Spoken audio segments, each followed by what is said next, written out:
In Game 5 of the Eastern Conference semifinals between the Bucks and the Celtics, Boston led by 14. Milwaukee came back to take Game 5, 110-107. Game 6, Friday the 13th in Milwaukee, Boston's Jason Tatum took over Game 6, scoring 46 points, hitting 7 threes on the Bucks, giving Boston a 108-95 victory, sending it back to Beantown for Game 7 on Sunday afternoon. In Game 7, Milwaukee was no match for Boston as the Celtics dethroned the world champion Bucks 109-81. They will face the Miami Heat in the Eastern Conference Finals.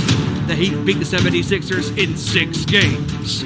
On the Western Conference side of the playoff bracket, the Golden State Warriors once again advanced to the Western Conference Finals. And today, this match the upstart Memphis Grizzlies in 6 games. They will face the Dallas Mavericks, led by their superstar, Luka Doncic, in a swing that nobody saw coming. Phoenix up 3-2 for the opportunity to close out the series on the road. They failed to do so as Doncic led the Mavericks to a pivotal Game 6 win, tying the series at 3, sending the series back to Phoenix for Game 7 on Sunday night. In Game 7, an epic playoff collapse of epic proportions. Phoenix, on their home floor, failed as the Mavericks shocked the basketball world. At one point, the Mavericks were up 46 points. At the end of the first half, Dallas led 57-27. Ultimately, Phoenix was ran out of the gym as the Mavericks dominated Phoenix 123-90. For the 5th time in his NBA playoff playing career, Chris Paul, on any team he has been on, leading 2-0, failed to win a playoff series, and also last year failed to win the NBA Finals with the Suns. Is Paul's days in Phoenix numbered? Can Dallas once again shock the basketball world? Can they beat the Warriors in the Western Conference Finals? Can the Celtics advance to the NBA Finals for the first time since 2010? For the next couple of weeks, our nation's sports show has you covered on the conference finals on the NBA. It's showtime.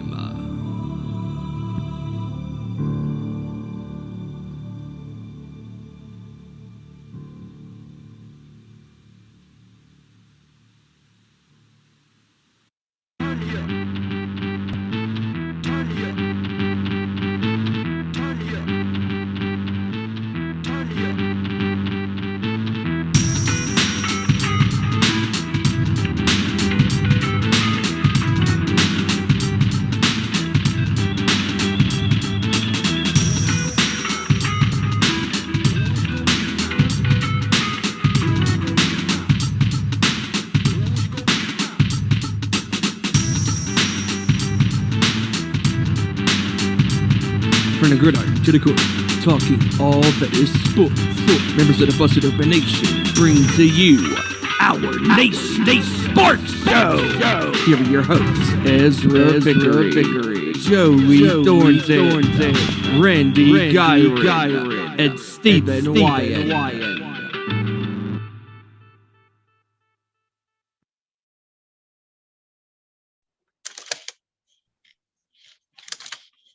All right, we're here.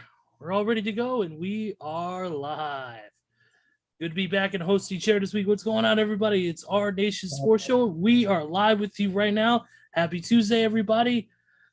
I am Ezra Vickery, of course, and welcome you to the show, man. We got a lot to talk about. We got a lot to get into. Let's not waste any time, folks. Of course, we got NBA. Of course, we got the NBA playoffs, NFL free agency. We got MLB to talk about. We got the NBA draft lottery in less than an hour coming up as well. We got a lot to discuss. Let's get right into it. Let's introduce our people right here. Actually, first, I got to do my usual stick, which is how you can interact with us and follow us. Of course, you follow us at Twitter, twitter.com/Owen_sports show. Follow us there. You can also find us at YouTube, youtube.com/Our Nation Sports Show.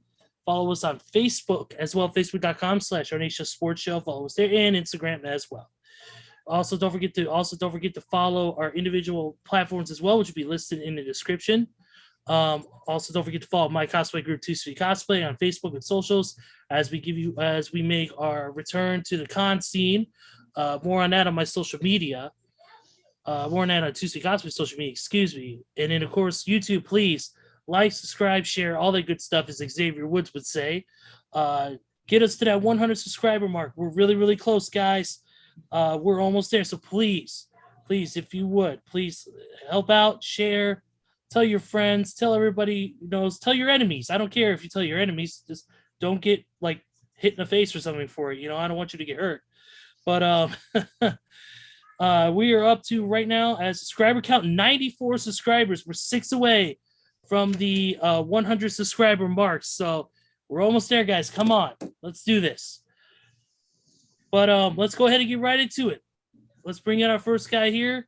This guy right here is our pretty much our Oakland Raiders expert, and probably Tom Brady's #1 fan, ladies and gentlemen. Please welcome Randy Giron. What's up, bro? Hey, coming from Aaron Rodgers' #1 fan, that means a lot. I just want to say hello to everybody. I'm sorry I missed last week. Thank you for not sorry, but thank you for understanding while I was out. And I actually watched the show. You guys did great last week. So it's glad to be back. And I'm here, and I'm doing better than Chris Paul. And I think everybody in this room is doing better than Chris Paul right now. Yeah. There are people who are in worse situations in the world that are doing better than Chris Paul right now. Yeah. My cat could have suited up and probably did a little better. So we'll definitely burn Chris Paul more in just a few minutes. Yeah. Just good to be here, and happy Tuesday to everyone. Yep, absolutely. All right, let's bring in our next guy here. This is one of the cornerstones of the show as well. It is our buddy. It is Joseph, not JT, Justin Timberlake Thornton. He is here. He is ready to go. What's up, Joe? What's going on, everybody? Hope everybody's having a great Tuesday. And I want to start off by saying I have a new job title now. Thanks to stand-up local comedian Jermaine Funny Man Johnson's website, runtheball.com, I am now officially a panelist. So what's up? Nice. Let's talk some sports, baby. Let's go. All right. Let's do it, man. All right, let's do it. We can't do it without this guy right here. He is the fucking patriarch of this show. My heavy metal brother from North Kakalaki, as I always say. After a nice little vacation in Baltimore and a concert this week, Seven Dust with Plush opening.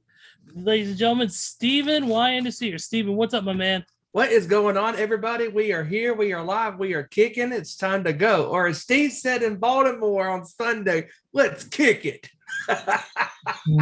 So we're doing much better than Chris Paul and Phoenix are. It's been a great couple of days getting back home, and I'll be heading out again this weekend for the Welcome to Rockville Festival in Daytona Beach, Florida. So it's going to be an awesome show with you guys. And without further ado, let's go.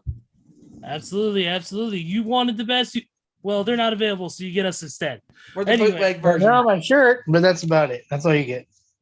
Yeah. And probably those guys, probably 2 guys on the end of the shirt are probably not the actual original guys. No, definitely not. G. Simmons will be asking you to pay your 2.4 cents in for that shirt, please.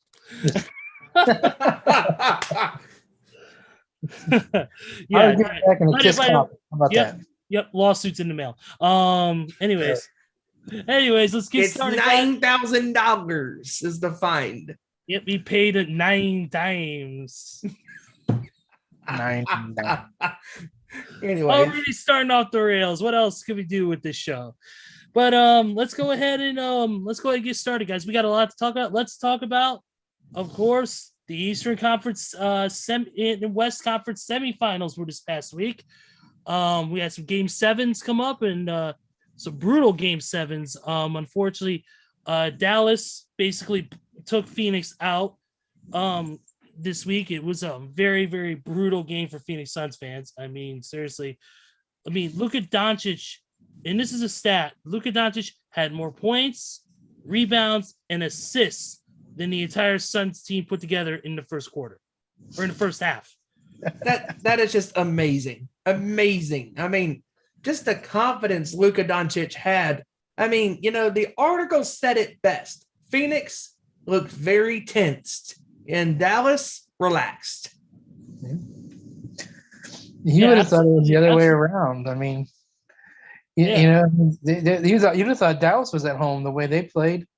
I mean, no pressure, unbelievable. Luka played out of his mind, but Luka played out of his mind. I mean, I'm pulling up the box score right now. That final game, Doncic at 35, 10, and 4 with 2 steals. And that's including 9 defensive rebounds. The dude is a beast. How is a guy who's supposed to be this like laser point, like shooting guard, playing almost the role of a center position at the exact same time, grabbing those rebounds? You don't see that from guards. You don't see that from guys like. You don't see that from like even a Rajon Rondo or guys like even a Chris Paul, even who doesn't matter, Steph Curry. You don't see them grabbing major tons of rebounds unless they have to. But I noticed one thing. There's one thing I will talk about though with this. It's crazy that there were only 3 players on the team who scored double digits throughout that entire game: Luka Doncic, Brunson, and Dinwiddie. Those are the only ones who scored double digits. Nobody else scored more than 6 points. Damn. Yeah, Brunson was amazing in game 7. I mean, 11 for 29 from the field. I mean, just absolutely killer. I mean, the Mavericks backcourt, basically the starting guard and Doncic and Brunson behind him. I mean, they were just deadly. I mean, everybody last year was talking about, Cameron Payne, Chris Paul, they're great. No, Brunson and Doncic are the best starting and reserve point guards in the NBA right now. The way these guys are playing their asses off. I mean, just the stats speak for themselves in the first half. I mean, Chris Paul only had 1 point in the first half. Devin Booker had 2. In the first half, they combined 0 for 11. 0 for 11. How do you have 2 star players on your team at home with everything on the line? And we said it last week on Tuesday's show. Joey, you said it. Ezra, you said it. I said it. We all said it. I know Kevin has said it. Randy, you said it in the chat. This was Phoenix's series to lose, and they lost it all because Dallas came out there playing with house money, and they took everything the Suns gave to them. All the punches that Paul and Booker threw at them throughout the first basically the first 5 games. I mean, Devin Booker was spot on for most of this series. But when the chips were on the table, the season was on the line, do or die mentality. Phoenix did not have that. I mean, well, Steven, if you and also I do want. Here's the thing with Devin Booker. Devin Booker came back from injury way too early. He was only way too early for 4 weeks. He took 1 game off and then came back. I think that Booker was not even at 100% throughout this entire series. You know what? That's an excellent point. He was not. Chris Paul, however, he has no excuse. No excuses. He has no excuse. This series, he has been absolutely anemic. First 2 games, he was great. He had 12 points. He had 12 points in game 6? Yeah. And had 10 or something like that in game 7. I mean, he only had 4 assists. 4 assists. And Chris Paul had 10 points, 4 assists, and 4 assists and 1 rebound. That's not going to get it done. And he has no excuses. Devin Booker only had 11, 3 and 2. And then Crowder only had 5. Eaton only had 5. JaVale McGee only had 6. Payne only had 5. DeAndre Ayton, who was very solid at, for the first couple of games in this series and in the last round, he was held in check. And I tell you where Dallas killed Phoenix in this game. The mismatches from the guards to the big guys on Phoenix. Because every time Doncic, Brunson, and Dinwiddie, just every time they took the ball, especially when Luka, when he took that ball and just crossed up and shot that 3. I mean, just it was incredible. I mean, just the way the Mavericks are playing. I mean, nobody saw them making it to the Western Conference Finals. And this team, honestly, guys, here's another stat that's crazy. Dallas is now 8-0. 8-0 when the series is tied at 2-2. Wow. 8-0. 8-0, and this team reminds me of the 2011 championship Mavericks team because nobody picked Dallas to go to the finals that year and face LeBron in Miami. And it's amazing how this Mavericks team, the team that we thought was not going to make it this far, they are where they are because Jason Kidd, a great player in the NBA for almost 20 seasons, has turned into be one of the best head coaches in the league. Underrated, underappreciated, and now everybody needs to put respect on Kidd's name as the head coach because he has done his job. He has gotten Dallas, to this moment because he believes in these guys. And Luka, the star guy for Dallas, is just playing out of his damn mind. I mean, he is cold-blooded, does not care. The pressure does not faze him. He came in there and he did his job. Chris Paul did not. No, he outcoached the coach of the year, and Monty Williams. He didn't make any adjustments. He didn't do anything. They were flat. They came out flat and stayed flat. And the Mavericks just took advantage of that and didn't let up. And I'm glad they didn't because I knew the whole season. I've seen Phoenix play a couple times. They were just one of those flashy teams that scored, didn't play no defense, and they were going to get exposed. They just waited till the worst time for them to get exposed. I mean, and that's exactly what happened. And Chris Paul, I think, is probably one of the. I'm not saying he's the worst player in the league. I mean, he's very good. He's been great. But man, at some point, you gotta take that next step. And he's been in the league almost 20 years, and he hasn't done anything. Nope. He hasn't won anything. He's all he's ever done is go to teams and make them better. But what is that? I mean, everybody, that's supposed to happen. Interesting. If you're a good player, but I mean, how about winning something? How about finishing the job? That's his legacy. Is that he's just like Vince Carter. He's just like Karl Malone. He's just like John Stockton. Just like Charles Barkley. Just like Steve Nash. Good enough, but not good enough to win it all. And that's going to be their legacy. We're going to remember all the good plays, but we're never going to remember their championships because they don't have any. And it's going to continue, especially for Chris Paul. He had the best chance he possibly could have had in LA with the Clippers, and they blew it. So, I think his days are behind. Same with Devin Booker. I mean, because Chris Paul's career down the toilet. He only got good. Paul's career went down the toilet, just like Joe. Yeah, flushing it live on camera. Right on cue. So. Yeah, that was my little rant there, but yeah. That was a great rant, man. That was a great rant. That was a great rant. It was full of shit like Joey was. Thank you very much. No, when I was gonna, first off, I want to say I got it on the NBA countdown right now. Adam Silver right now is on right now. Of course, the NBA draft lottery is live in Chicago, believe it or not. Whoa. It's actually live. It's actually live in Chicago. And real quick, before we get back into this, we are going to actually, I'll save it for later because we are going to talk about this. But you were right on a lot of points. There's something that we said on the sports show last week. I did a run in there at the end because of a doctor's appointment I had for my sister. Right. I did a better planned run. I did a better unplanned running than WWE does. But anyways, he came to save the day. Yeah, but hey, at least I didn't walk out of my contract. But you know what? And they with this stuff, when it comes to Chris Paul, this whole thing, we said this on the show that if Chris Paul did not perform, and if Chris Paul did not show up Game 7, and if Devin Booker can't play his best, this team was going to sink.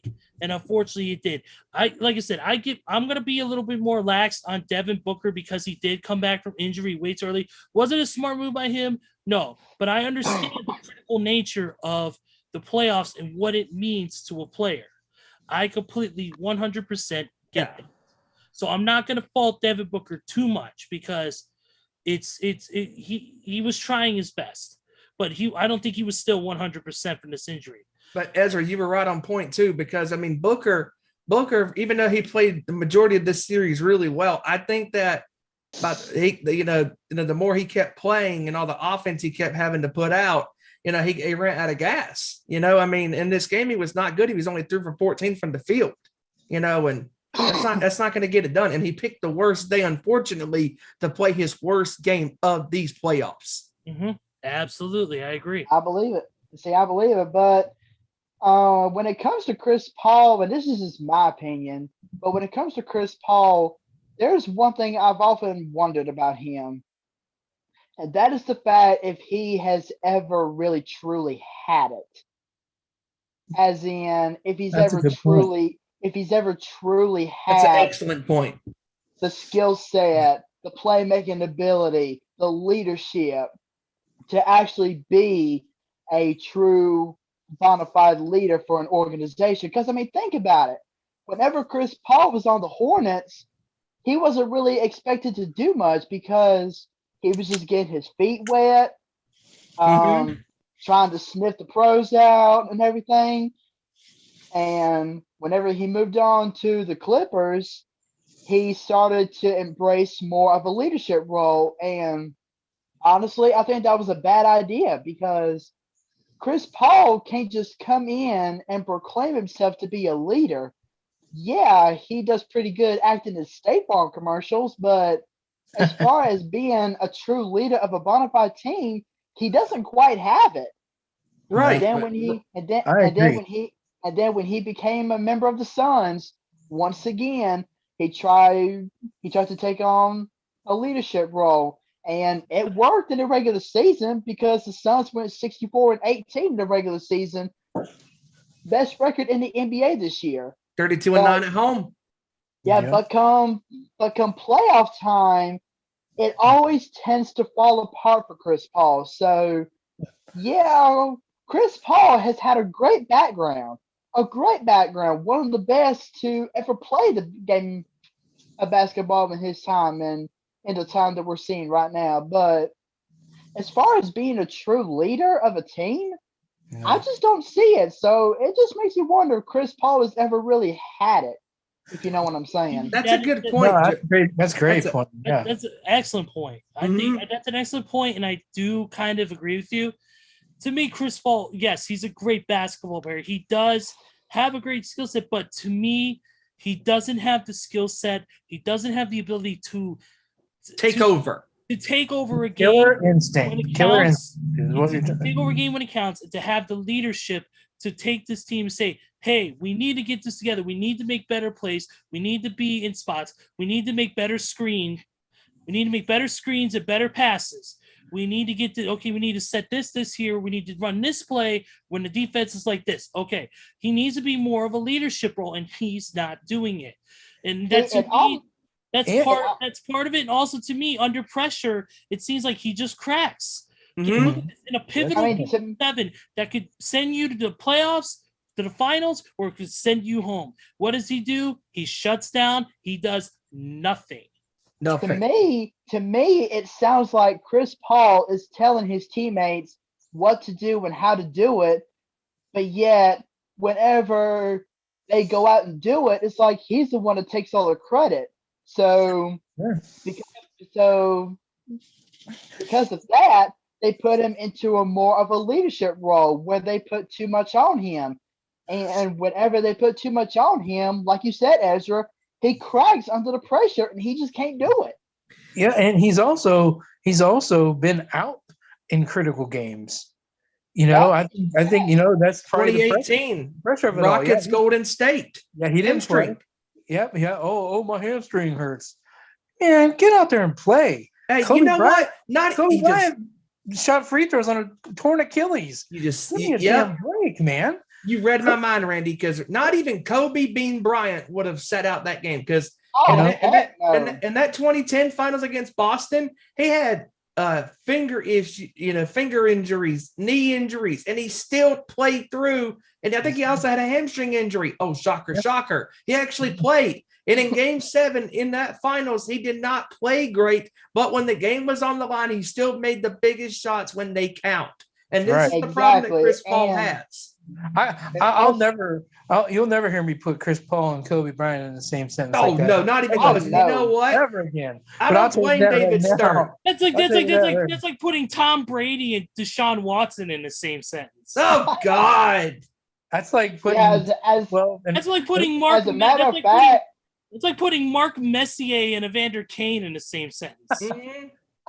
yeah. I'll go one step For further. real. I'll say Ryan Leaf in TB12. That's how much I hate that cat. I wouldn't even. Oh, dang. That's really saying something right there. Yeah, But actually, I'll I'm leave actually- on that one. yeah, but actually, Randy, I'm gonna one up you there. What's that? There is a way that we could put Chris Paul and Kobe Bryant in the same sentence. Oh, And that is God. the fact that Chris Paul will never be as good as Kobe Bryant was. There you go. That's the Only only way. That's the the only reason. way. I was saying earlier, See, Joe. And that, also, oh, I mean, uh, if Kobe Bryant can go out onto the court and play games with all the injuries that he had, and if Michael Jordan can go out on the court with I think it was 101-degree fever that he had, Yep, in If the he can 97 go out finals. and Yep. if he can go on and put up 40 points in a game, then Chris Paul should be complaining about a doggone little finger. he's the worst. I Just mean, saying. my God. I mean, the team that he had with New Orleans in his 3rd year when they went to the playoffs and they got beat by San Antonio, the better team, obviously, because that would have sent Chris Paul to the Western Conference Finals to face Kobe and the Lakers. Every team that he's been on, those Clipper teams, all those game 7s that he had with Los Angeles, the better chances that he had of winning. But each time Chris Paul had an opportunity to get a legacy started and a foundation of people going, okay, he's good enough, to get it done when it matters the most. Every time that he has had the spotlight on him, it phased him. He was tensed up, full of intensity, and not just letting the game come to him. And that's where Dallas absolutely dominated, because Luka and the rest of his team was so relaxed. They're like, you know what? We got this, boys. We got this. And Chris Paul, Phoenix, and that Footprint Center crowd, they were so full of anxiety. They were so, just incredible how you would have thought that, like you said, Joey, that it would have been the opposite. Dallas on the other team's floor, not even your home floor. And they marched into that arena and absolutely laid an ass whipping on the Suns. The Suns absolutely deserve to be sitting home watching the rest of these conference finals and the NBA finals, because all of the BS calls that Phoenix had in their favor, all these quote unquote loopholes and stuff. I mean, they got what they deserve. And that's one thing I do believe in. And that's karma, because karma is a bitch and it bit Phoenix in the ass. And, Exactly. That was called the foot up the ass arena. That's what they got. That's what Phoenix got.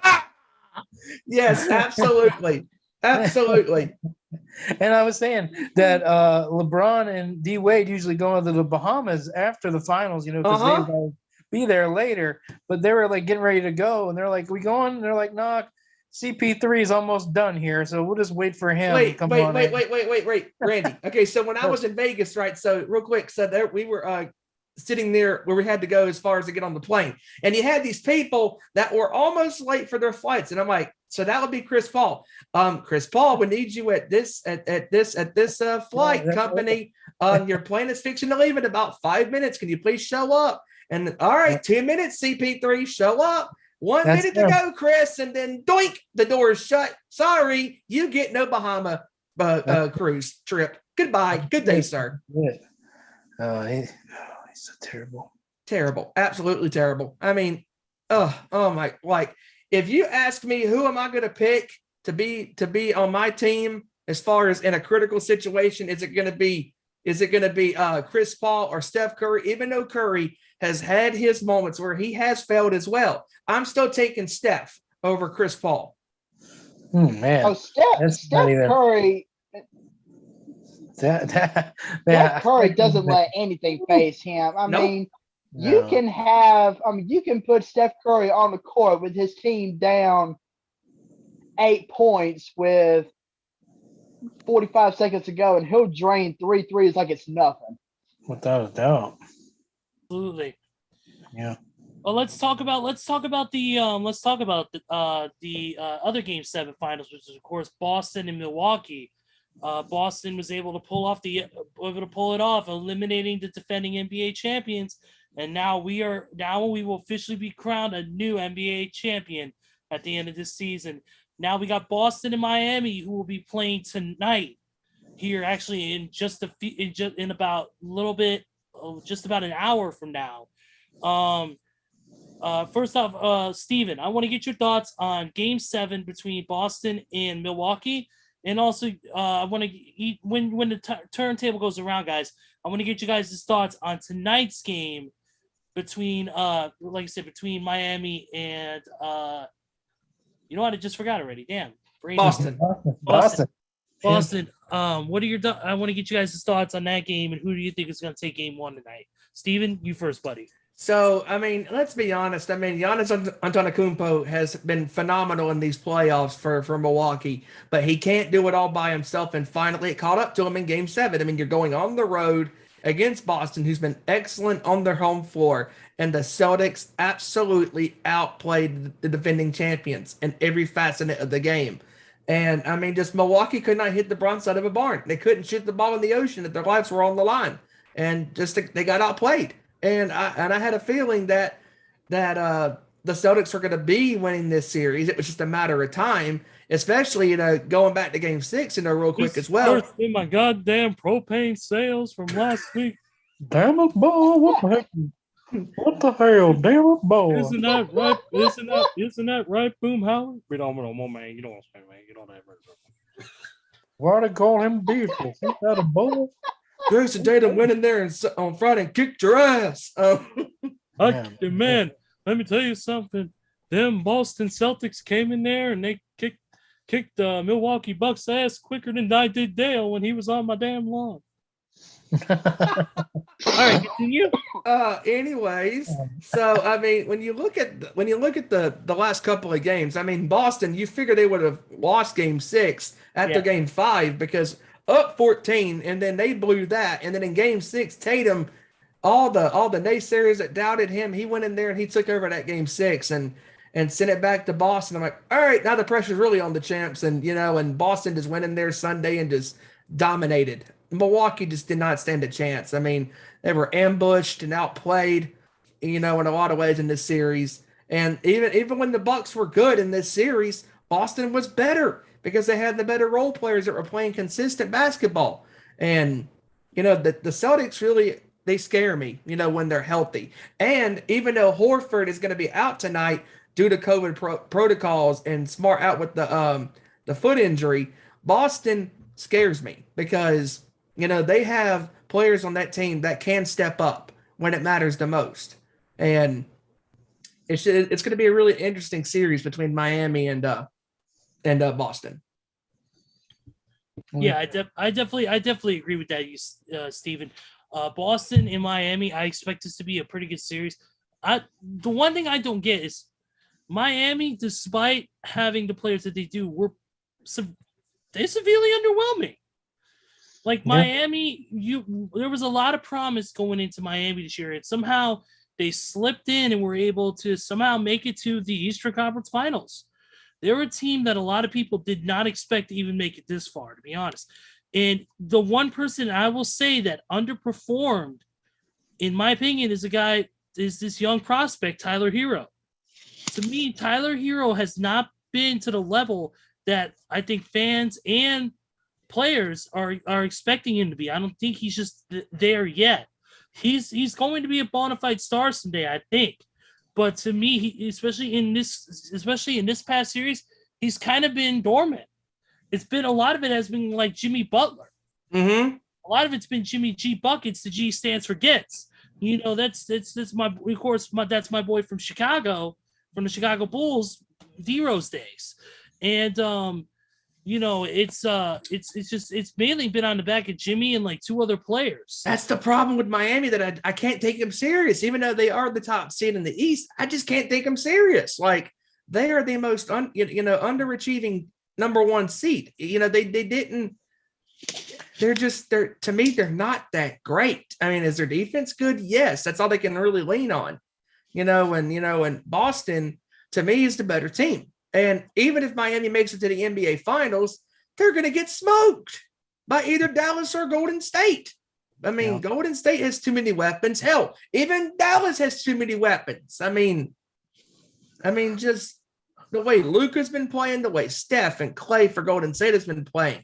I mean, both of those two teams in the West are absolutely going to kill Miami if Miami makes it to the finals. That's why if the Celtics make it, to me, they have a better chance at winning the championship than Miami does. When I heard that, I mean, I was following it, the seeding, and I know that the seeding came down to like the last week of the season for both conferences. When I found out Miami was the number one seed, I was very surprised. I have to say, it's not good sports journalism there, but I was very surprised. But I've seen Miami play. They play good team defense, and they're going to stifle Boston. But Boston has too many weapons and too many young weapons too. Tatum and Brown and Smart will be out, but those guys aren't even in their primes yet. I mean, Brown and Tatum are homegrown Boston talents, and they're really excellent players. Tatum gets better every time I see him, and Butler is very underwhelming. Yeah, I remember him not showing up for Philly. So I mean, there's always that. I mean, he played really good. He's getting out of that stigma he's had for not showing up in those games and doing it. But I think it was, and then in the NBA Finals and the Mickey Mouse finals between the Heat and the Lakers. I mean, Jimmy Butler was not even great in that series, and Tyler Hero, he was excellent in that series. I'm like, all right, he's a very promising young rookie, and he's going to be a star in this league. But unfortunately for Hero, he hasn't been consistent in these playoffs, and that's going to really be a huge stigma for Miami in these playoffs, because the one thing that we learned from that Milwaukee-Boston series is that Chris Middleton was a huge absence for the Bucks. I mean, the Bucks needed him in every possible way because Giannis could not do it all by himself. Holiday didn't show up in that series. Lopez didn't show up. Connington. I mean, none of his role players showed up for the most part and played really consistent basketball. And that's the one thing that Miami, unfortunately, is going to run themselves into, because I knew Miami was going to beat Philadelphia in that series because Harden doesn't show up. Embiid tries so hard, but his head coach, Doc Rivers, cannot get it done no more. The NBA Finals loss from Boston against the Lakers in 2010 in 7 games, those horrible defeats with the Clippers again, Chris Paul, Blake Griffin, all those super teams and with the Clippers couldn't get it done, and Doc Rivers does it again with Philadelphia against Miami.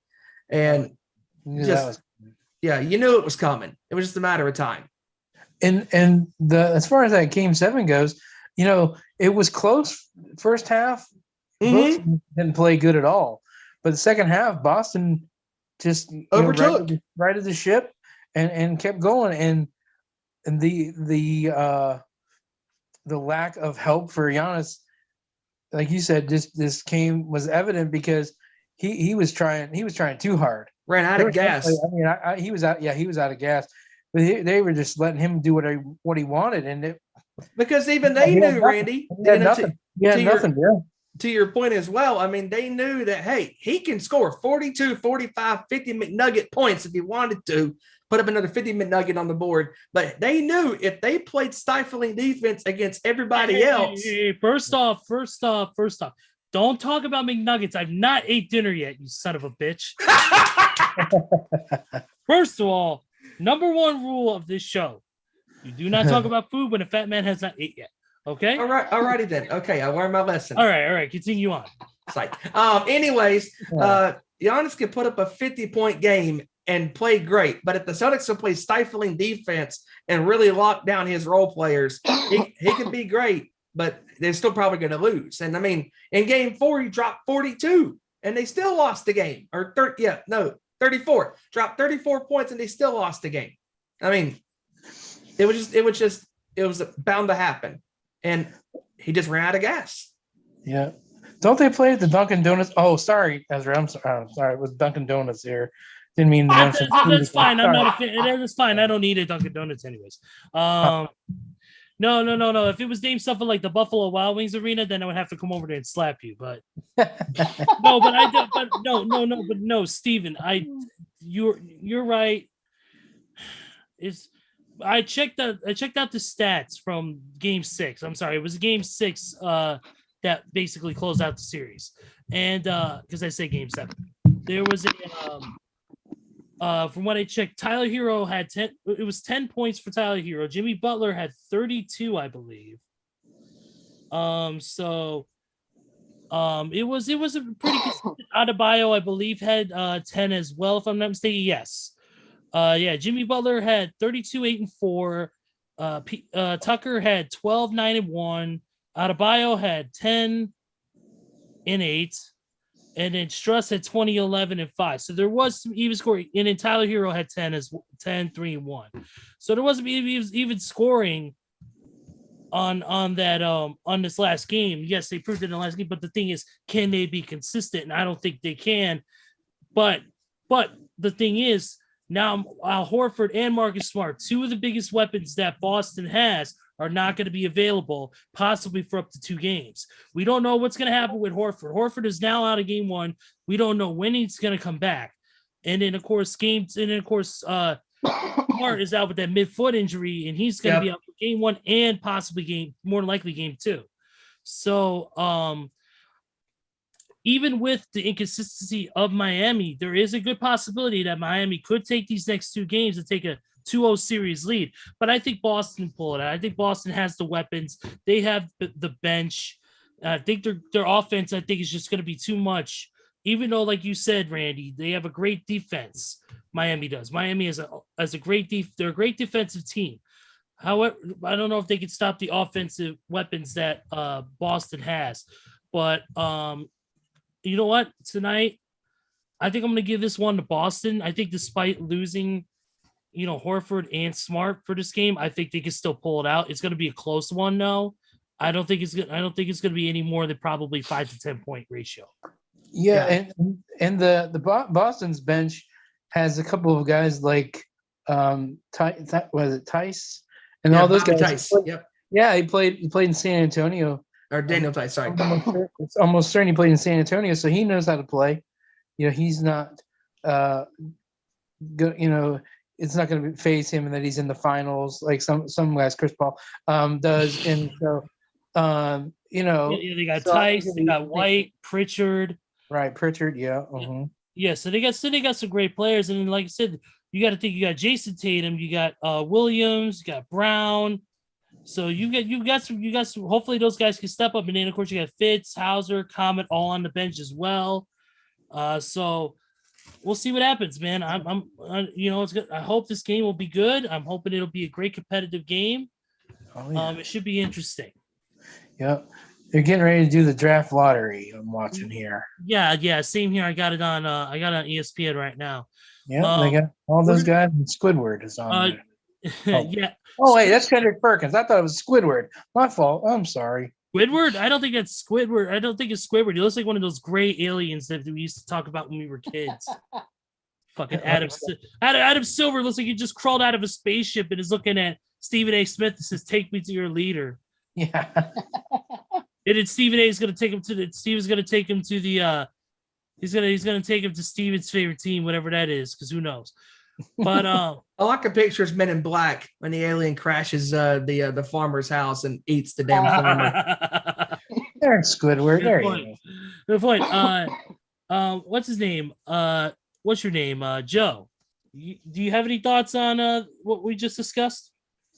Oh, absolutely. I'm glad I actually went last because I got a bunch to say. Bring it on. Let's First- do it. Yeah. First off, like you guys have said, Giannis, he is a great player. I give him props for that. I mean, he was the driving force behind the Bucks NBA championship title last year. But the thing was the main difference between last year and this year is because Giannis didn't have the supporting cast that he had last year, especially with Chris Middleton being out for basically the whole series. Because Chris Middleton, what he doesn't do on offense, he makes up for it on defense. And the Bucks clearly miss Middleton's defensive setup Yeah. and his defensive asset that he does. And his jump shooting too, because it was a huge weapon in the finals last year. He's instant. Exactly. instant. And Sure. Giannis, even though he is a great player, like we all have said, he can't do it by himself. No. And nobody else was willing to step up to help Giannis out. So kudos to Boston for getting the job done in Game 7. Now, in regards to the Eastern Conference Finals, Mm-hmm. there's one thing that really concerns me about Miami. And Ezra, you kind of hit on it just a little bit.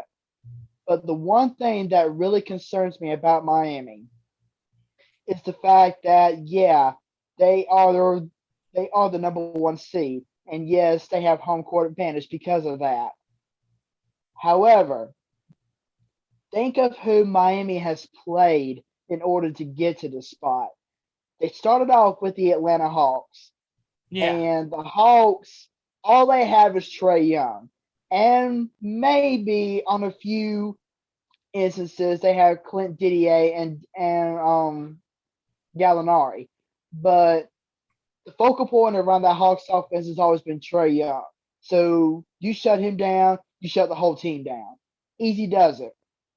Then you move on to the Sixers, where the Sixers have a struggling James Harden who apparently can't tell his left hand from his right hand nowadays because all he does is throw up monkey crap. And then you got Joel Embiid, who is actually a really great player, but the same scenario goes for Embiid like it does for Giannis. Embiid can't do it by himself. So you pretty much shut down that whole team. And Philly was never really all that good anyways. Yeah, they got lucky in their first round matchup when they beat, I think it was the Raptors, I believe. Yes. But as far as Philly as a team itself, they're just not good enough. So you're pretty much looking at two easy paths that Miami took to get to the Eastern Conference Finals. Yeah. Now comes their toughest challenge to date, obviously, with the Boston Celtics. Now, keep in mind, Miami is a great defensive team. I can't say they're not a good defensive team because we've seen what they've done so far.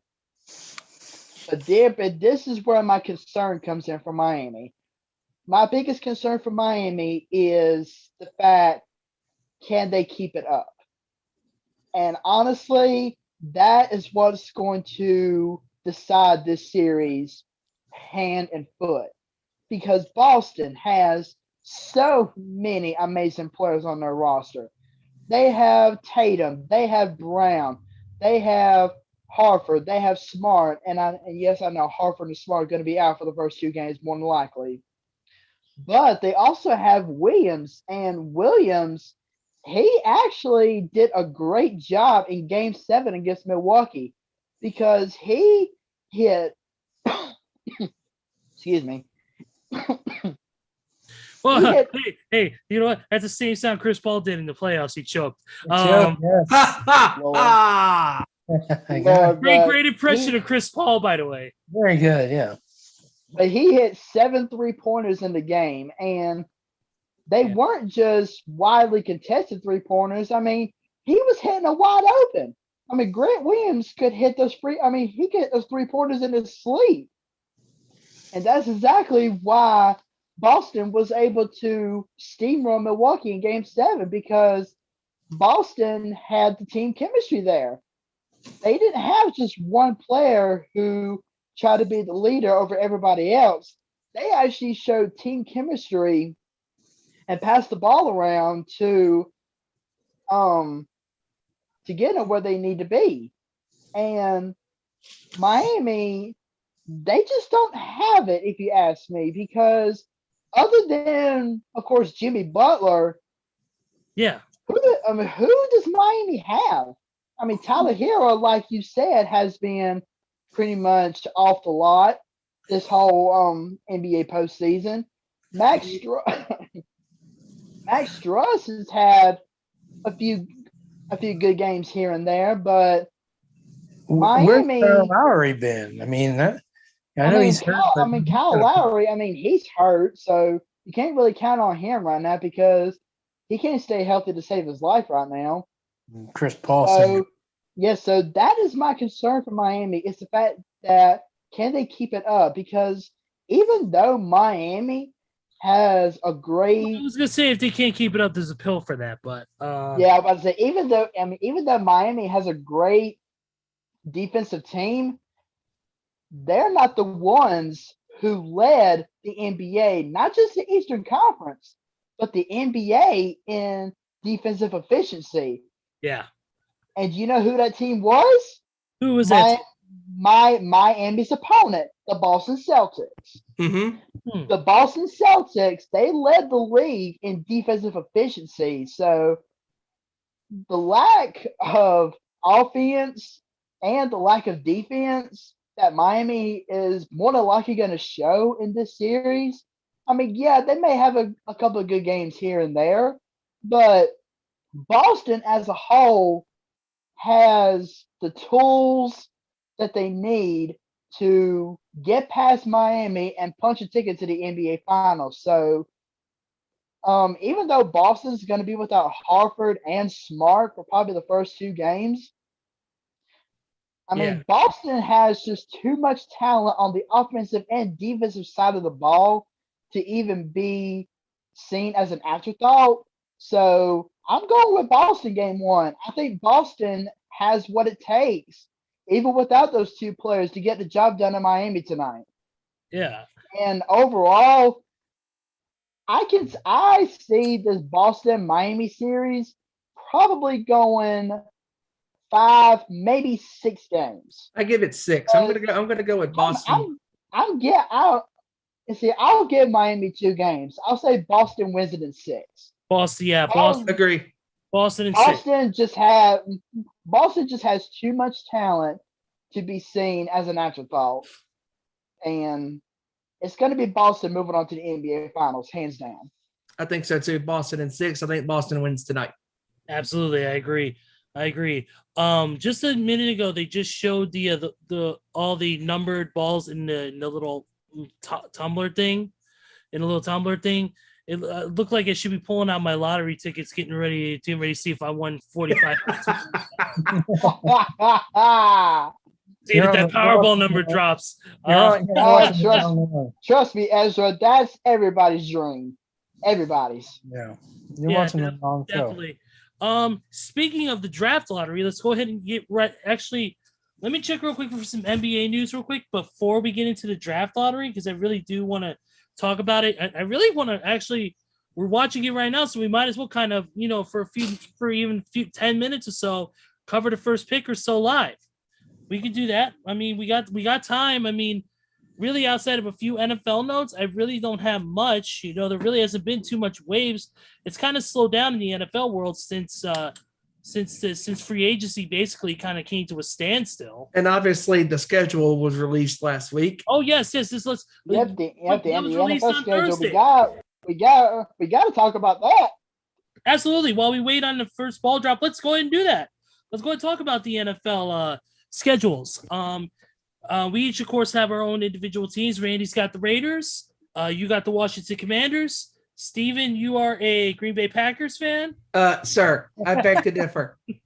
Ezra is Cowboys fan? Oh, wait. Oh, Steven's a Cowboys fan.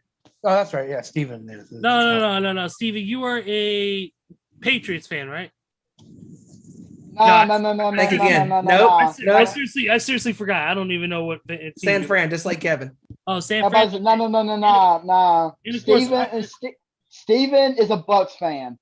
He's a Bucks fan. And also one other note. No. Kyle Lowry is also out for game 1. No surprise there. Yeah, Kyle Lowry out with that hamstring injury. Anyways, and water is wet as well. Yeah, thank you, asshole. Thank you, asshole. Appreciate it. Hey. Let's go ahead and get into the NFL. Let's go ahead and get into the NFL schedules. It's gonna be crazy, man. It's gonna be crazy. I'm excited. All of our teams are excited. That's gonna be a hell of an opening game. Good God Almighty, Bills Rams. Oh yeah. That could be the Super Bowl. That's gonna be a track meet. Oh, that's gonna be great. Absolutely. I agree with that. Yeah, but I gotta say, one game that I'm definitely looking forward to in week 1 is Monday Night Football when Russell Wilson goes back to Seattle.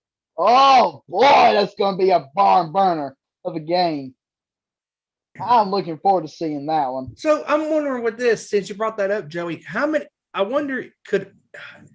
teams has Russell defeated? Has he defeated almost all the teams? Because let's just say if he beats Seattle, you could almost add him to the list of players that have beaten all 32 teams. Absolutely. Oh, wow. Yeah. I just thought about that because Brady, Breeze, Peyton Manning, and Favre are the 4 quarterbacks that have beaten all 32 teams. Yep, absolutely. Only 3 of those guys have beaten him legally. You know who the one? I know you're thinking illegal. Yeah, you know the cheater one. You know what? I actually have just looked it up. Russell Wilson has beaten 30 of the 32 teams in the pros right now. The 2 teams that Russell Wilson has not beaten yet are obviously the Seahawks and the Los Angeles Chargers. Wow. Those are the 2 teams that Russell Wilson has not beaten yet. And keep in mind, obviously, with him being in the AFC West now, Wilson has a chance to play the Chargers in week 6. Yep, absolutely. Kick themselves. For me personally, being a Bears fan, I'm excited. Game 1, we actually take on the San Francisco 49ers in week 1. So that's going to be the ultimate trash talk week between you and Kevin. Yeah. Well, here's the thing with me. I'm not going to trash talk. I'm the type of person that is more laid back when it comes to football games because I know how many sucky, shitty years my team has had. With Jay Cutler, Kyle Orton, Rex Grossman, Matt Nagy, Rex Grossman, Mark Trestman, Harvey Smith. Sorry, bad coffee fit. Still recovering from COVID. Yeah. Anyways, I'm excited for that. And in week 2, right after that, we got Green Bay right out of the fucking gates. Wow. Let's go stomp Aaron Rodgers into oblivion. I cannot wait for that. But and then you got San Francisco and Kansas City also as well in the season as well. Oh, I'm excited for that. That's going to be good. Oh yeah. We got your commander. We got the Commanders week 6. That's gonna be a hell of a game. We got the Cowboys week 8. The Lions should be an easy game to win. That's not freaking any challenge. But we got some big matchups come up, but I'm excited, man. I'm definitely excited for the 49ers because it's gonna be me, Steven, and Kevin all going at each other's throats. And then of course stomping Green Bay in week 3, hopefully. And then of course the Commanders in week 6. I'm excited for that. Unfortunately, we're not playing the Raiders this year. I would love to play the Raiders because I would love to see a little cross on that, but It's not going to happen, which is fine. Whatever. But no, I want to get how some of your guys' opinions on your schedules. I know Steven, you being a 49ers fan, and I know Kevin will discuss more on it when he comes back next week. Because I'll ask him kind of a similar question. What are some of the games you're looking forward to on your schedule? I mean, obviously, you can't go wrong with the NFC West games. I mean, the Rams, those games are going to be absolutely barn burners. I mean, the Niners are going to have that chip on their shoulder against Matt Stafford and the defending Super Bowl champion Rams, because they were a couple of plays away from going to the Super Bowl. And I really think that San Francisco, if they start playing consistent football in the fall, I think that they're going to have a heck of a season. I really think so. It's just a matter of, being consistent, beating the teams you're supposed to be, and also winning against contending teams. That's the most, that's the biggest thing ever. I mean, you got the Rams, Kansas City. Steven, one other thing I wanted to ask you was, I don't remember the word on Deebo Samuel. What's the word on him as far as this whole weird issue with them? Is he still going to be traded, or is he still going to stick around? That's an interesting question. I mean, I really hope that he sticks around, because Deebo, he's a huge weapon for San Francisco. And, just the way he plays and the way he commands the ball, in different positions, running the ball, catching the ball, hell, even throwing the ball at times. I mean, just a really good player. And I mean, I hope that he returns. And, it's really interesting with, Jimmy G and his status. Is he going to play? Is he not going to play? Is Trey Lance going to be the starter over Garoppolo? It's just a matter of the wait and see game. Yeah, that was just a question I had, because I didn't remember if there was any development. You're definitely right about the whole that situation, but I don't want to get too deep into that because that's something we've already discussed. But I'm going to hop in real quick and say that Deebo Samuel has refollowed the 49ers back on Instagram. So that is a good that is right. I forgot about that. Thank you for reminding me. You are right about that. Yep, he has refollowed the Niners. So I think it's only going to be a matter of time before he signs a contract extension with them. And also, but real quick too, Sanford plays the Panthers the day before my birthday, so that's gonna be an easy birthday victory. Come on, I mean, oh dear God. Absolutely, man, absolutely. Joe, what are some of the highlights for your schedule? Well, I'm looking at our schedule right now, and obviously, I got a few games circled on my calendar. Okay. First off, if we don't start 2-0 in the first 2 weeks of the season, then we are in trouble out of the gate, because we got Jacksonville week 1, and then we go to Detroit in week 2.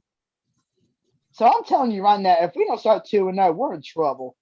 And those are easy games to win. Yeah.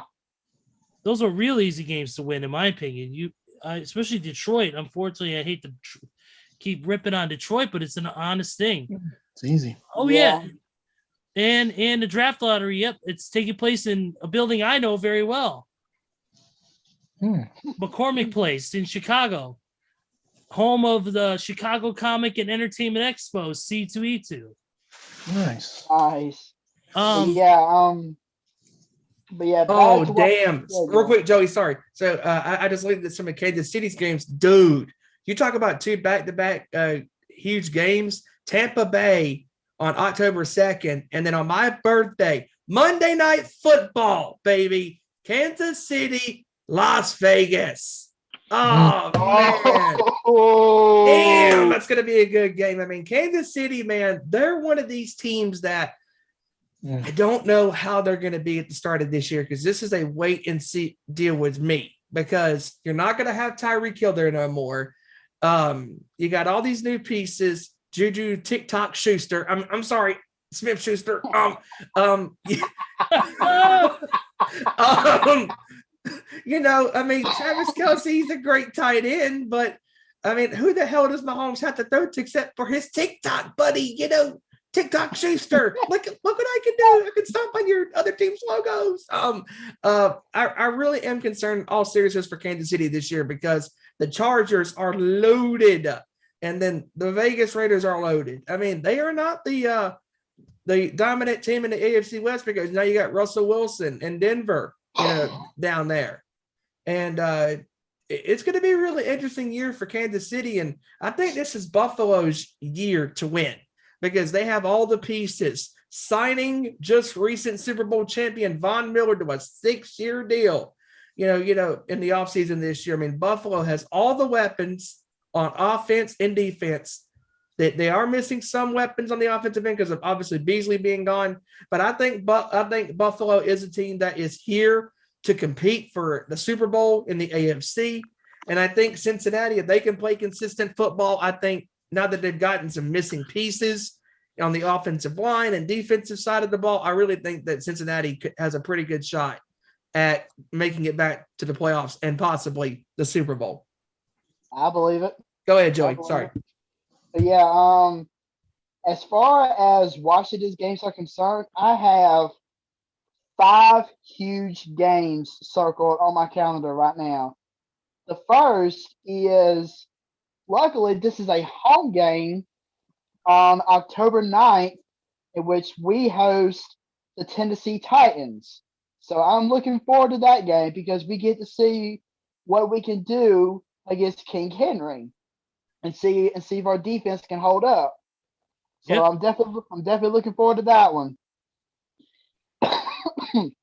Excuse me. No problem. And then we got a huge 3-game stretch in the middle to late October going into November. Week 7, we host Mr. or actually, I guess we could say the NFC Championship choke artist himself, Aaron Rodgers and the Green Bay Packers. So I'm looking forward to that one. And then the week after, Carson Wentz goes back to Indianapolis where we take on the Colts. So that's going to be a good game. Oh, man. Yep. And then last but not least, for the 3-game stretch, first part of November, we got a former quarterback coming to visit us in the name of Kirk Cousins. Yes, we got the Minnesota Vikings coming to DC in week 9. So that's going to be a huge game. And the last game that I have circled on my calendar is a huge date on Christmas Eve, December 24th, when we go out west to take on the one and only San Francisco 49ers. So Yep. I'm definitely looking forward to that one. So those are my 5 huge games on the calendar. And of course, I'm going to overlook all the NFC East teams because, well, Dallas freaking sucks. Philly is in a rebuilding year, and the Giants, my Lord, the Giants just need help. New York Football Giants and the Ghost. Yeah. Yeah, those are my 5 huge games on the radar. On my radar. Randy, your games you're looking at that are pretty interesting to you? Yeah, well, I'm looking at the first 5 games of the year. This is a tough schedule. The Raiders, the schedule makers didn't do them any favors. They did the same thing to the Bears. Same thing to the Bears. I mean, we had the 49ers, Packers right off the bat. It's like you said for us too. We got a pretty hard schedule right off the bat. It's gonna be tough, man. The Raiders have the Chargers first game of the year. The Chargers can be out for revenge for that, putting them out of the playoffs. The Cardinals, which it depends on if 1'3" Kyler Murray plays. The Titans, then the Donkeys with Russell Wilson, and then the Chiefs. I mean, give me a break. I mean, that after those 5 games, I mean, wow. I couldn't even honestly even think to pick. I'm not even going to try to pick those games. Well, Randy, let's be honest. I don't know what's worse. Your Vegas Raiders' first 5 regular season games, or the fact that on Thanksgiving, oh my God, you picked one of the worst slots to put this game on when everybody's so full of eating so much damn food. You got the Dallas Cowboys and the New York Giants. Yawn, yawn, yawn. Sponsored by Tryptophan. Oh my God. Yes. Sponsors. Yes, sponsored by sleeping aids. When you need to sleep during a football game, you haven't had enough turkey. Buy some sleeping aids at your local. Red Bull's really in 5 Hour Energy are really missing their chance there. They don't really advertise during that game, because everybody's going to be looking for something. Well, I'm gonna laugh hysterically if the Giants are able to beat the Cowboys in that game. I'm gonna laugh hysterically. I mean, come on, Joey. It's not that difficult to beat the Cowboys on Thanksgiving, is it? I mean, no, it's not. I mean, for Christ's sakes, I mean, Carolina did it in 2015. Yeah. Freaking Raiders beat them last year when the ghost of the football gods came up and said, "Oh, you're going to miss these field goals, and we're going to make your game be so dramatic." Ha ha ha! Yeah, David Carlson. Not to mention, this is the same Dallas team that thought they could put the game on the line in the hands of quarterback Dak Prescott, who runs a quarterback draw. I got it, guys. Let's go win the game. 13 seconds, quarterback draw, no timeouts. Wah wah wah. Oh my God! That play never gets older, especially our boy Tree on YouTube with his analysis on that game. Oh my God! I mean, that was the funniest play that went nowhere and just piss poor clock management. And then before you knew it, game over. Not to mention, Stephen A. Smith posted a video after the game saying that the Cowboys crashed like a cheap tent. Oh, dear God. Oh, boy. The Cowboys are going to be living in infamy for years and years to come.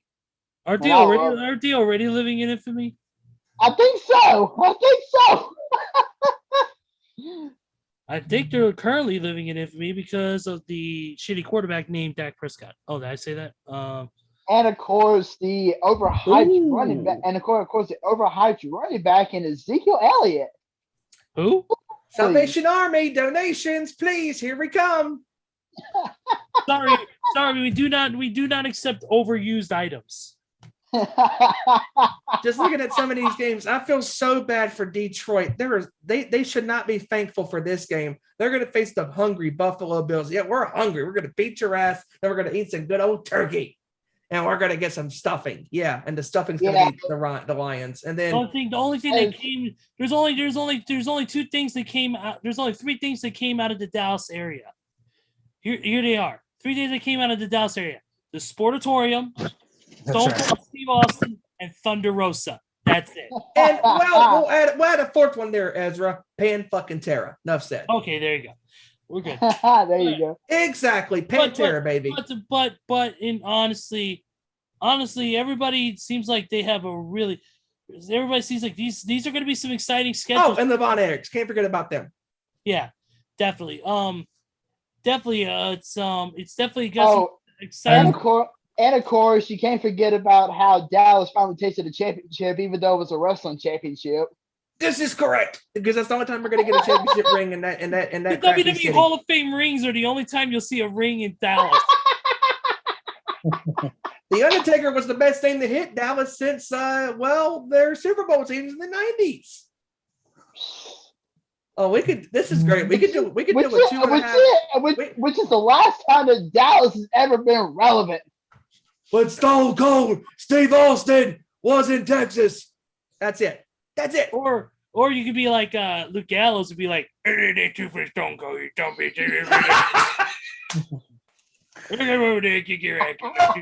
What? I gotta do is ball and move in the Festus. Oh God! Yeah, this is. Oh God! We could do it. You guys are killing me right now. But anyways, guys. We could do a 2-hour show on just we roasting the can crap do a out of 2-hour Dallas. It's comedy show easy. Sunday. It's so Oh, easy. yeah.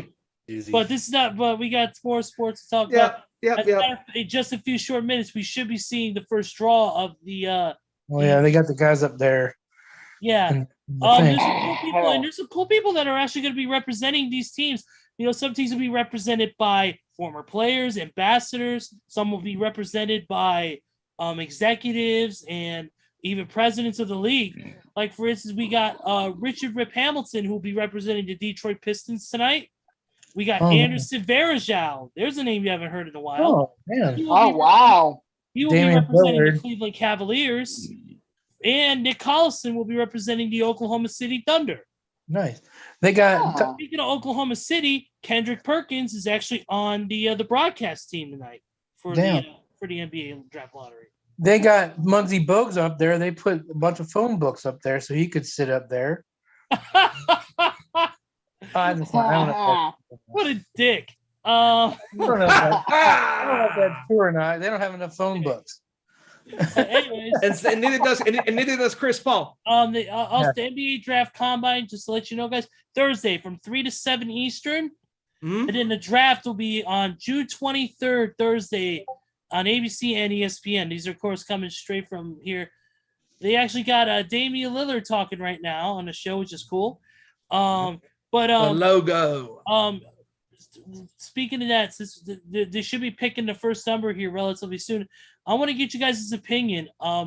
Right, there's two teams according to this that are tied for the which are the Orlando Magic and the Portland Trailblazers, I believe. Now for the best chances of getting the first round pick. I actually think Portland is going to get the number 1 pick. Think so? Yeah, because they Oh, really could PJ use- Washington is there for the Hornets. I was wrong. Darn. Who's that? PJ Washington. Okay. Yeah. But no, I think Portland is going to get the number 1 pick. I mean, they really either way, if they're not number 1, they're going to be number 2. And but they're still the going to have Admiral.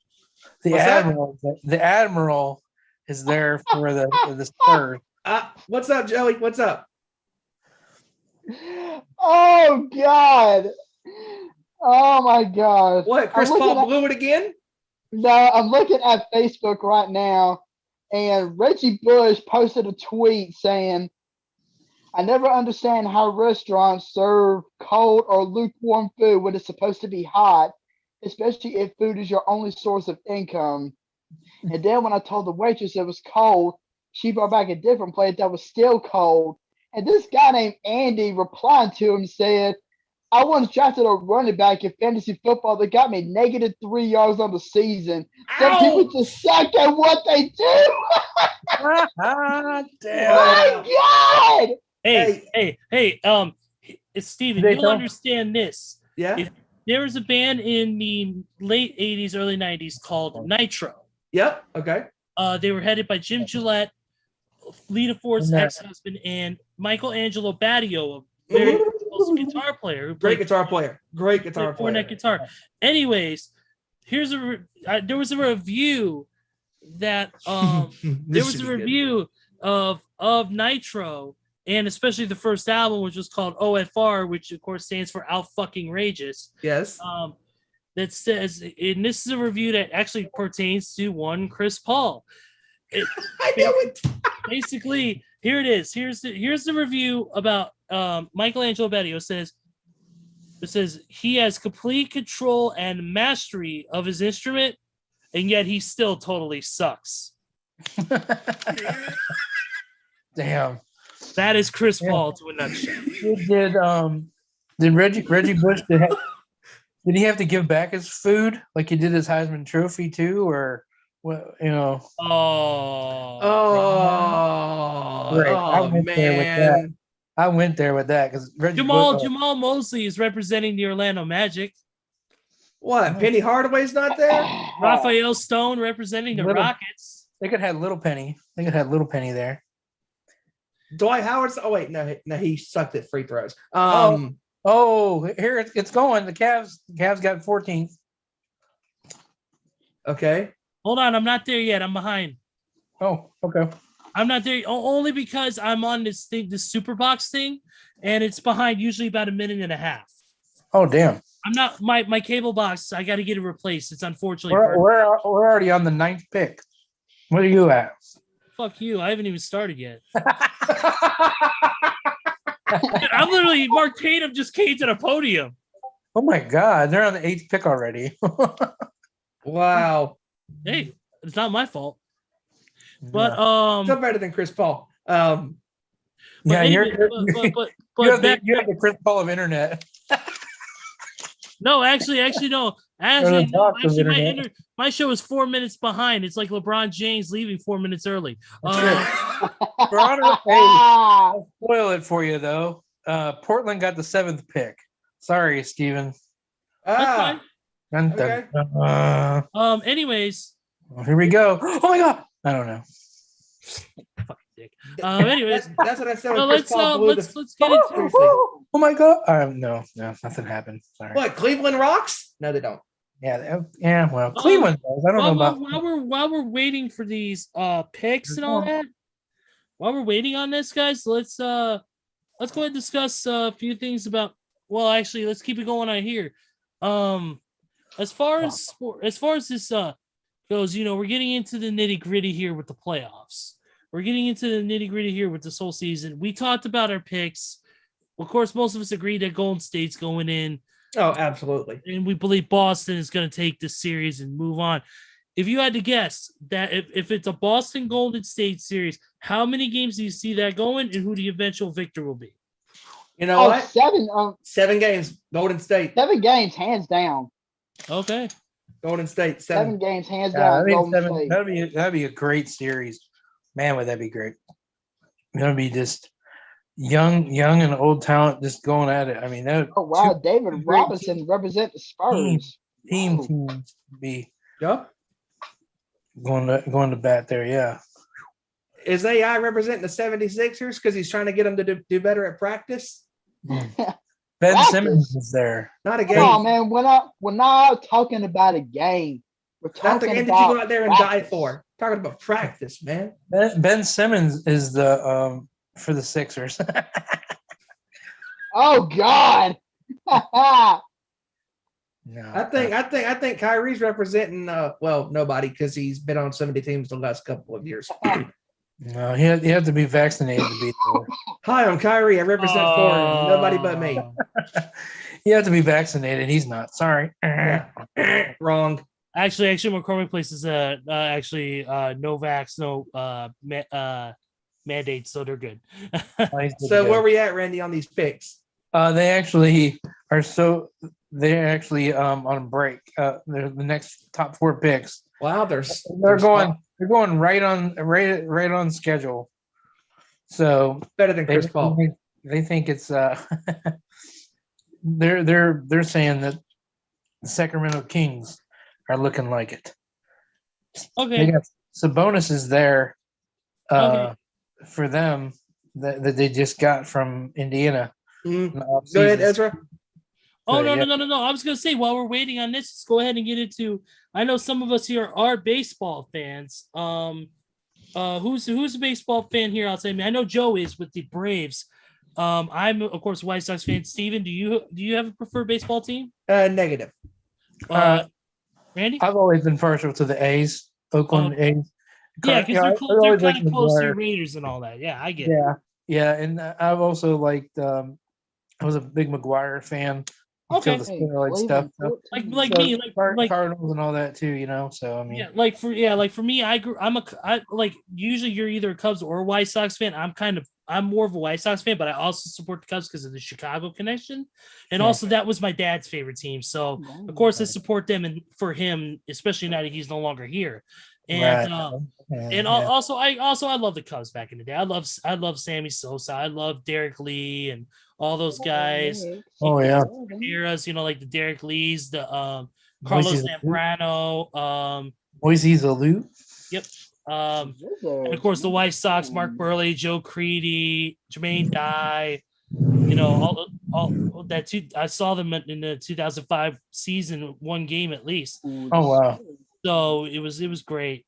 But yeah, I wanted to get into some baseball news real quick if we can for just a moment while we wait on the number one pick, and then after we wait on the picks to drop, we'll end the show. There was of course a big news drop that just broke on ESPN, and that was that Matt Harvey, he's been struggling to get his. He's trying to get his footing back. He's been suspended 60 games for distributing oxycodone. It says right here that he was handed a 60-game suspension on Tuesday for distributing a prohibitive drug of abuse and thus violating Major League Baseball's drug program. He's on a minor league contract. He was on a minor league contract with the Baltimore Orioles. His suspension is retroactive to April 29th. And so his minor league games will count towards his punishment as part of a negotiated settlement. Oof. So he's not going to be playing anytime soon for the next 2 months because of him violating for selling oxy, or for distributing oxy to people. So. Oh well. Well, I'm not going to spoil it, but I know who got the first pick. I'm not going to spoil it. Yeah, dickhead, don't spoil it. No, I'm kidding. You know what? I'm so far behind. Go ahead, Randy. Tell them what it is. People already know. It is the Orlando Magic. Okay. All right. I kind of had a feeling it was going to be Orlando. That's cool. That's cool. I think had a feeling. Orlando is one of them teams that I believe definitely needs this pick, because to me, they're a team, unfortunately, that has been on the same downswing over the past, I don't know, almost decade now. They had some great stuff going for a while, and then it just seems like they just seem like they lost players in trades and stuff. Now all of a sudden it's hopefully Orlando can get themselves back into contention. Maybe with this pick can be a start of something new for them. Definitely. They can't stay healthy either. Every time I watched I would see them on they play the Hornets a couple times. They never had the same lineup. They always had things going. They were always saying that they were just a little off, with a lot of players out with injury for the year and all that. So maybe this will jumpstart them a little bit. I think Oklahoma City has them a boost because they have 2 of the top 15 picks. Yeah, I just saw that 2 and 12. That could be pretty big for OKC. Yeah, it is. It is very big for OKC to see if they can get back into some sort of contention themselves. I know it's been kind of a downswing for them since the big three of Harden, Durant, and Westbrook went their separate ways. Yep. So it'll be interesting to see what kind of picks they make and see what moves they make. Period during this offseason once it begins. The NBA, I believe the NBA draft is I think it's this Thursday actually, if I'm not mistaken. So I'm excited. I'll be watching closely. I know all of us will be watching closely on ESPN, and of course, like I said, next week coming up will be the combine and everything. And it's the 2022 NBA draft. I just looked it up. It is Thursday, June 23rd. Yep, June 23rd. Yep, and the combine is coming up this coming week. So be on the look. If you guys are interested in that, go ahead and watch it. Real quick is some other MLB news as far as that goes. Real quick before we close out. Well, also I want to throw out some scores too. I know we got the MLB, we got the NHL playoffs going as well. Stanley Cup playoffs are going right now as well. Let's see. As far as that goes, Adam Jones has been hinting lately that he's thinking about hanging up the cleats for good. That's been one of the news stories going around. Aaron Jones, he says in the first article on the Players Tribune, it says right here, he said, let his personality shine as he hinted that his playing days are likely over. Dang. So I'm not gonna go through the whole article. So yeah, he says that he says he wants he says he wants to close it out the way he wants to close it out. He's saying that his career is definitely coming to an end. That he felt like he should have won a title, or he should have won a title by now. But he says he's comfortable with, especially because he's been playing in Japan. He was playing in Japan last year, and so with that being said, he said that he's at peace with the idea of him just leaving baseball behind and moving on to other things. So definitely this will be another great player that's going to be hanging it up for good. But that's pretty much it on the MLB news. Scores right now, real quick. Kansas City's leading the White Sox 1-0 in the bottom of the fifth, or in the middle of the fifth now. He really head to the bottom. Bottom of the fifth, Cardinals are leading the Mets 3-2. Cincinnati Reds are leading the Cleveland Guardians, if I'm not mistaken. Bottom of the eighth, 3-1. Tampa Bay Rays are leading the Tigers 6-1 in the top of the seventh. Miami is leading Washington right now. Nationals 1-0, top of the sixth. And the Padres are currently, I believe it is Padres. I can't tell the fucking logos here anymore. But San Diego's leading Phillies right now 1-0. And I just backed out of it. The Knicks are losing to Baltimore 3-2 in the bottom of the fourth. Toronto is beating Seattle 3-0, top of the sixth. And then top of the fourth, Houston is beating Boston 9-3. And then the Cubs are beating the Pirates right now, top of the fourth. And then tied in nothing is Atlanta and Milwaukee right now. That game just started during the bottom of the third. Texans are leading Texas Rangers are leading the Angels 1-0 in the beginning, in the end of the first. Getting ready to start the second. Warm up has started for the Rockies and San Francisco, and then we got Arizona. We still got the Arizona. We got Diamondbacks and the Dodgers. We got the Twins and the A's that are going to happen later tonight. So definitely check out those games as well. Quickly in the world of hockey, of course, the NHL playoffs are going on right now. Right now, Florida Panthers are leading the Tampa Bay Lightning game 1 right now of the next round, 1-0. And then tonight we got the St. Louis Blues and the Colorado Avalanche with game 1 of this next series. It's at 9:30 Eastern, 8:30 Central on TNT. So check your local listings for that as well. I really don't have nothing else to say. Anybody else got anything they want to add to any of the topics that we have today? I think I'm good. Definitely good. All right, let's close out the show a little bit early. Let's go ahead and do our final thoughts. First off, Randy, you first, man.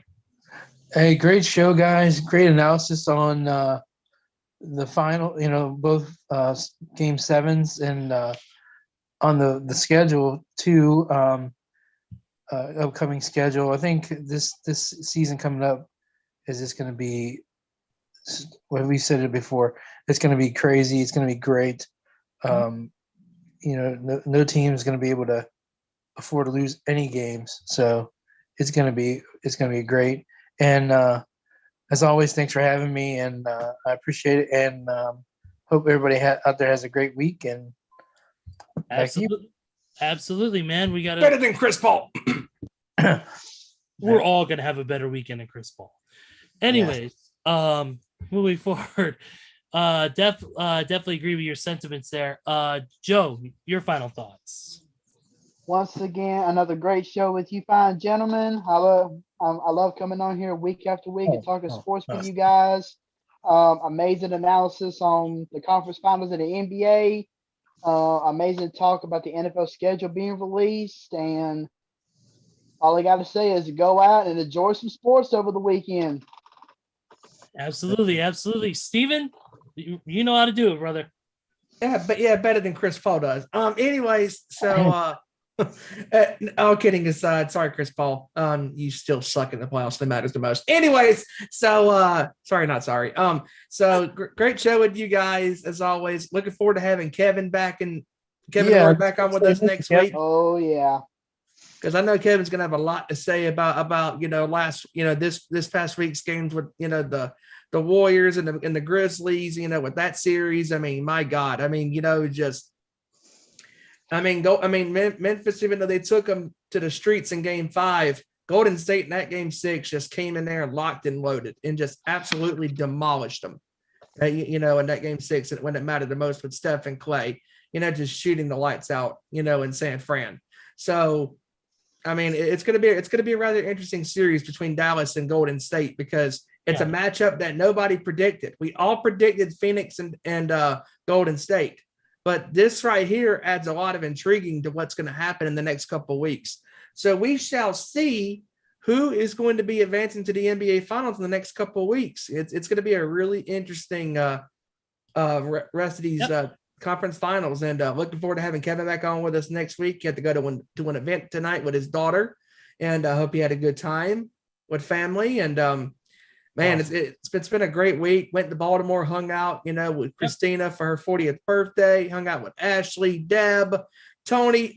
Scared the fuck out of me at Celeb Fest when he did a right beside me. He literally caught me off guard, and I was like, "You son of a bitch! You scared the hell out of me." Anyways, great hanging out with Chris, hanging out with Ashley, Deb, Tony, John, all of us there, and Stephen PA, eating good food, going to Jimmy's Seafood, eating with Dave LaGreca from Busted Open. I mean, just an incredible weekend celebrating Christina's birthday. And by the way, her birthday is this Thursday, May 19th. Happy birthday, sis. Hope it's the best one for you.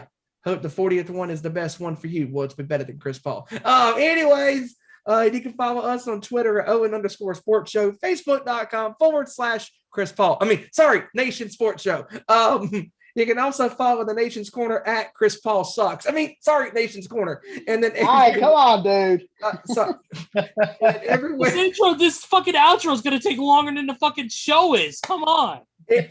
Anyways, all seriousness, follow the Nation's Corner on Twitter at Nation's Corner, Facebook, Instagram, YouTube. It's at the Nation's Corner. Ezra, I'm done. Wrap this shit up, my friend. That was lagging like Ezra's cable. Before we wrap this up, I forgot to do NFL news. I apologize on my behalf, but there is some news we got to get to. The first one is an unfortunate news on my side, on the Chicago side.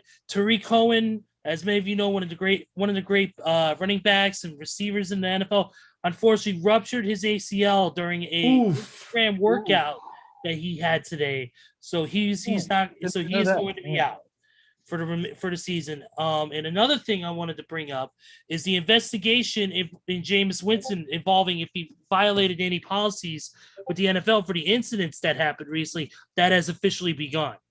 So we'll find out. Yeah, he's going to be in a lot of trouble. So we'll find out soon enough if Deshaun Watson will be suspended or not. We'll find out relatively soon. So definitely keep an eye on Twitter and all of our social media for that. And all of our best. What's up? What you got, Joe? I was gonna say real quick. I forgot to mention this. Miami picked up a key piece of their defense when they signed Melvin Ingram to a contract. Nice. Nice. Yeah. So Miami's defense could be pretty beastly this year. Absolutely. I think he's going to be a huge weapon on that defensive side of the ball, helping out their defense. Oh yeah. Absolutely, I agree. And also, Green Bay also signed Jair Alexander to a 4-year, $84 million extension, keeping him around. So they kept one of their defensive core players as well. There's been some signings, of course, with a lot of the rookies that were picked up during the NFL draft. They've been signed to contracts. So congratulations to all those rookies who are now signed to rookie deals. Also, definitely best wishes go out to Tariq Cohen. And, of course, we wouldn't be remiss, real quick, didn't send our condolences, prayers, and well wishes to those affected by the shooting in Buffalo this past weekend. Unfortunately, 10 lives were lost. Terrible. Just absolute terrible, senseless act of violence. Very racially motivated. Unbelievable, just horrific, evil stuff. We send our condolences, our prayers, well wishes, and everything in our positive vibes to those that were affected by the shooting, and may their family members, and may the family members that were lost rest in peace. Yes, I mean, just come on, just be good to people, please. It doesn't matter what the color of their skin is. People are people. We bleed the same way. That's right. I mean, Absolutely, Amen. absolutely. ridiculous. Amen to that, brother. Yep. Yep. Absolutely. All right, guys, let's close this out, right? Once again, thank you to everybody who joined us for the show. Thank you to you guys. We couldn't have done it without you, the fans. And then you four gentlemen, thank you so much. You three gentlemen, thank you so much. Kevin, we'll see you next week. And of course, I want to say, of course, myself, happy birthday, Chris. Happy birthday, sis. We love you. Thank you, and thank you for being a rock in the nation's corner and in the Busted Open Nation in general. We don't do a lot of these things without you. We hope your birthday is fucking awesome. So from everybody here at the Sports Show, from Kevin Rory, who's not here, from Randy Giron, Joe Thornton, and of course my buddy Stephen Wyand, I'm Ezra Vickery. We'll see you next week for another great edition of our Nation Sports Show. Take care, everybody. Have a great weekend. Peace. Turn me up.